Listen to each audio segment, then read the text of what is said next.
Hello to Songbird. How are you today? I'm very well, thank you. How are you? I'm very well, thank you. Thank you for chatting to you today. How did Songbird get your name? How did that come about? Actually, for the longest time, my artist name was Levi Perry, and it did have a special meaning.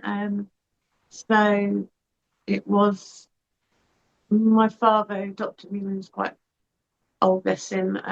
When I believe the last child was born a long, long time ago.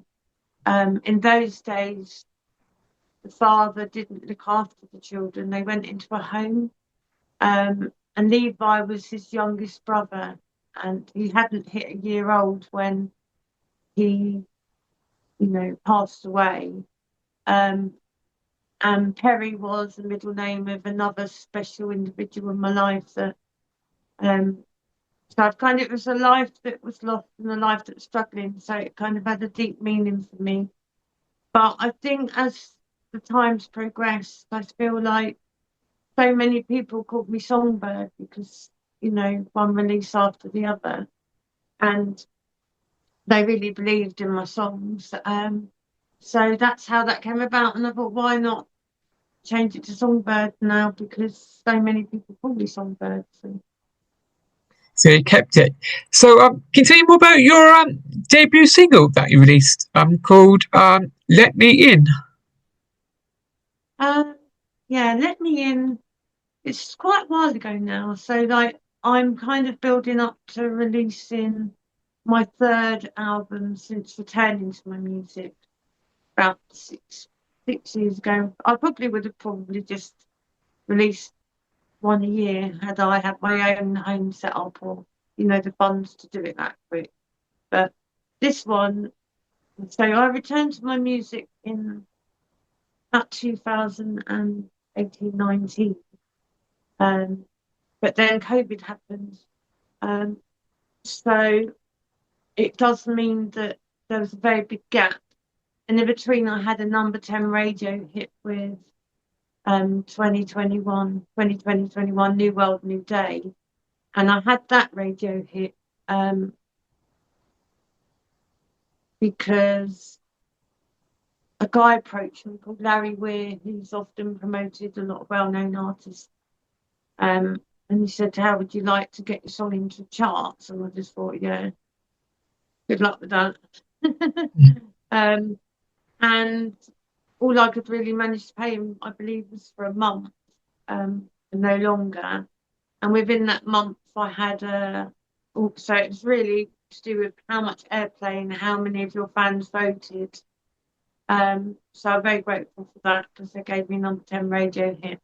Um, but I suppose going back to that point that you were asking is that some of these songs are now becoming that they've been out there a while that are going to be on my new album. So Let Me In, 2020, 21, and I Miss You. They're all going to be on my new album because I feel like they all deserve to be on one of my albums. And it's just took a long time with COVID in between and finances, so cost So of living. very expensive. So did you go to the recording studio to record your debut single? Um, are you talking about Let Me In? Yeah. Um, Basically, how I write my music is quite bizarre, probably compared to most people. So I write my lyrics and my melody in my head first. And if you have the lyrics and the melody already, then it's yours 100% in terms of writing, etc. And then I decide what key and what instruments I want to use, and literally what every note, because I would sit there with someone and say, no, let's do it like that. Let's use that note there. So it's all done. I write, sing, produce, and record it. So I use an engineer. So the new album's going to be called Notting Hill Magic Forever, and I did all of this in Notting Hill, in London, with an engineer called Jay. Um, yeah, so I produced it, if you like. He was the engineer, and twiddling all the knobs and things. So do you like going to the recording studio? Um, well, I've got a new song at the moment, which I kind of had a rough version down. Um, it's really the first time that I've had to go into London for a long time doing this one. Before that, I travelled in and out of London for a long time, and then I had to step back um, due to personal issues and finances as well. But I think if anyone could say to me what's the biggest thing that stopped you from going forward in a bigger way, it's kind of earning enough to do that from what you do, really. So, um, and it's a numbers game, you know, in this industry. It's not necessarily about good music. It's just about connections. Um, you know, like if you've got a lot of money, you can literally buy your place, which seems ridiculous that the numbers can be bought, and it's not really Mm. always to do with music. So um, I've done my best to sort of do my very best to go forward, not to give up, because I've had times when I've just been so close to sort of thinking, oh, you know, I really do need to get a bit more success to be able to go forward in the way that I want to. Um, but I guess I've put so much into it now that um,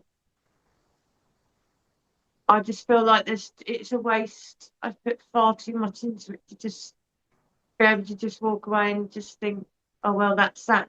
'Cause it's my life passion, and I believed in the songs, and um, it's wrong to say that nothing can be better. It can always be better, but I've done the best of what I had. So, what was it like to release your debut album called "The Power of Instrumental"? And that is just the Power of Music's instrumental version. So if you like, you've got the instrumental version out there, but I'm yet to re-release the Power of Music. How that came about was, yeah, my music got illegally streamed, and that album was amongst the ones that were being illegally streamed. So, and the instrumental obviously was just still there on my other platform. So, you've released an album called "Warrior." So, can you tell me more about that? Yeah, well, this was kind of around the time of COVID um, and about having come back to my music. So tracks like "I'm Gonna Ride," "Warrior," um, all those kind of things were kind of about a bit about my story. You know, it's like saying, you know, I know you think she went away. You know, it's the reality, and that she's given up. She couldn't take what's thrown her way. She's just not strong enough. But the truth was is that the minute I felt I could come back, I did, and you know, I wasn't about to give up on my passion and something that could change the game for me. So, you also released a single called "Magic." So, can you tell me more about that? Well, originally I wrote this for a young friend of mine called Erica. Haven't seen her for a very long time actually, you know, talking about years, but she inspired me to write it. And then I only really had a demo version, if you like. It wasn't really the version I had wasn't really about who I was as an artist. I had a demo album, which was named Magic. Um, so what's been lovely about it all is that I've been able to add some of the older songs and redo them a little bit more in my style, how I felt where I was at the time with the power music. The same with Warrior. So I've been able to add tracks that were on my Magic demo album. And then when I redid this, I kept it very simple because I felt it was a very catchy tune, and I didn't feel like it needed too much. Although I would love if anyone's out there that's really good at EDM, like dance tracks, to turn Magic into some sort of, you know, anthem. But this time round, when I released it, I dedicated it to my friend Donna Siggers, who, when I came back, we became friends. She's an author. She actually dedicated one of her books to me, which I'll always feel like completely blessed. No one's ever dedicated a book to me. Um, and so I dedicated this magic release to my friend Donna. Um, and yeah, it's about friendship and, those magic moments when you're just laughing your head off and you're crying, literally laughing so hard that the tears are rolling down your face. And, So, what kind of musical instruments do you play? I don't play anything greatly, really, but I know how to play a little bit of keyboard. And I laid down with Reese when I did my first version of the Power Music. We did that in another studio, actually. Faraday's it was, but it's no longer there now, but it was not far from the O2. So me and Reese, we laid down the strings and things like on the keyboard. Um, you know, used software sounds because obviously we didn't have the funds to pay um proper violinists and all that. But, we just did it as realistic as we could with the sounds that we had in that. So yeah, I can play a little bit of keyboard. I'm not really great at anything else. I'm not great at any one instrument. And at the moment, I have to think. If I did get really good at something, I'm not sure I would want to be able to carry it around all the time unless I had someone to help me because that's a whole nother story. But yeah, so yeah, nothing greatly, but I know exactly how it all should sound and I choose the notes. And, you know, I think what I've noticed at the open mics that I go to is that most people just do covers. You get the odd person that might do a few songs. Um, and I feel like I'm a bit alien to them when I go into them places. And I've got these songs that people half the time don't believe I've wrote, sung, and produced. So, And they, and continue. they, Yeah, so you enjoy going to open mics. Open mics are good. So, can you tell me more about your latest single called "Last Love"? yeah, now that was just a fleeting moment 'cause, I've been on my own for a long time. I've been busy with family, so it was a fleeting moment meeting someone. Obviously, people just assume things, don't they? But um, actually, the words were quite different, and the person that inspired me to write it wanted me to change the words. So it's so funny. Um, there you are. There's another story. Um, it was quite different, and they said to me, "Please don't write that." And I was saying something about being over. Um, so yeah, it was inspired by a moment in time, and the same with Forever actually, which they're all going to be on my forthcoming album as well. And I've just, like I say, got a rough mix of another song that I was going to. My dear friend Diane Menke, she's a 13 times Grammy nominated artist. She was going to help me just get it to the point where I'm happy because I've got a rough mix, but and I'm not going to complicate it. I do feel it works really well with piano again and um, just very little, if I'm honest. So I just want to get mixed. So I'm probably going to look for someone really special to do that with because um, I do think it could be right up there easily with Last Love and Forever, and it deserves to be done best I can do that. So, what's it like to be an independent artist for you?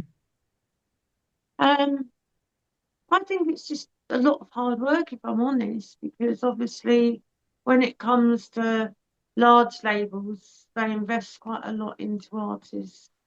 Um, and they're able to then put that all out. It's all really money, really. It's who they chose to, sign, invest in. I think it's really hard work being a independent artist because you're doing everything yourself, and I think unless you love music, unless you're really passionate about music, I'd just say don't bother. Because I think it's only the love of music that's really kept me there, and also it's the one thing that I feel that it is my gift. It is the thing that in life that I'm good at, no matter what. You know, and So I believe, I guess you've got to believe in yourself, I guess. yeah, most definitely, I would definitely say whoever likes, was ever out there looking for a break, um, don't be deluded. It is an industry, and I've learned so much more as well since I've come back. It is an industry a lot about money higher up, but there's an awful lot of independent artists like me that just love, you know, writing, singing, and producing beautiful songs. So I know they go to open mics. So have you got any open mics coming up?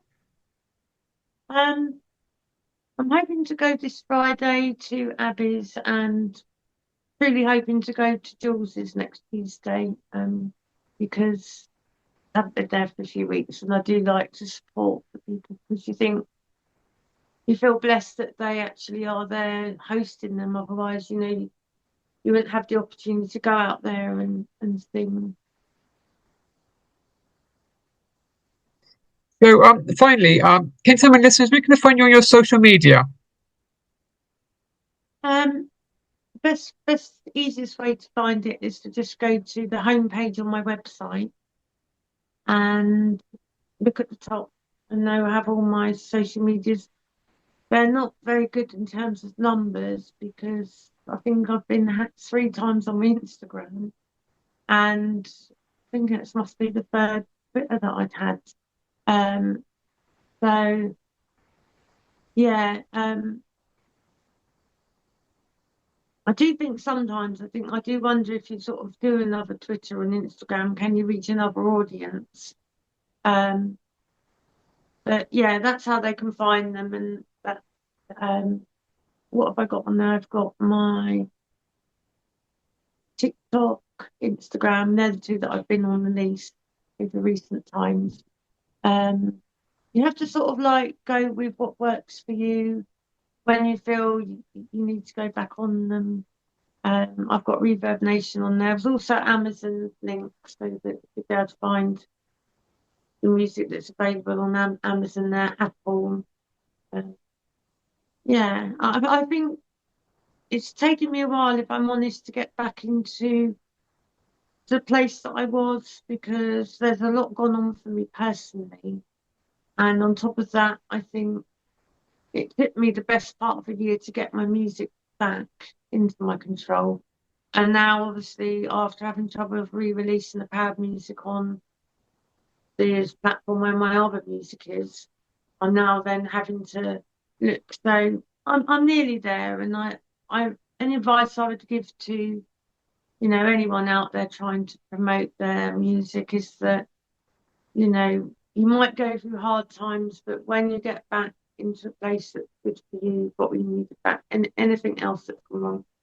Um, no one's going to know about you unless you do post on your site and that. And um, they can find everything they need to know on my homepage on my website. And I think having the website's important. Yeah, But also, I think, there's other things you can do, but obviously sometimes that's money as well. thinking of me chat to you today. Yeah, no, thank you for doing the Zoom with me. I really appreciate that. Enjoy the rest So of your the next day. thing is to re-release the Power of Music and for my new album once the next song's done, if I don't write any more on it, it'll be the new album, Not in Hill Magic Forever. Enjoy the rest of your day. You too. Thank you. Goodbye. Bye. Goodbye.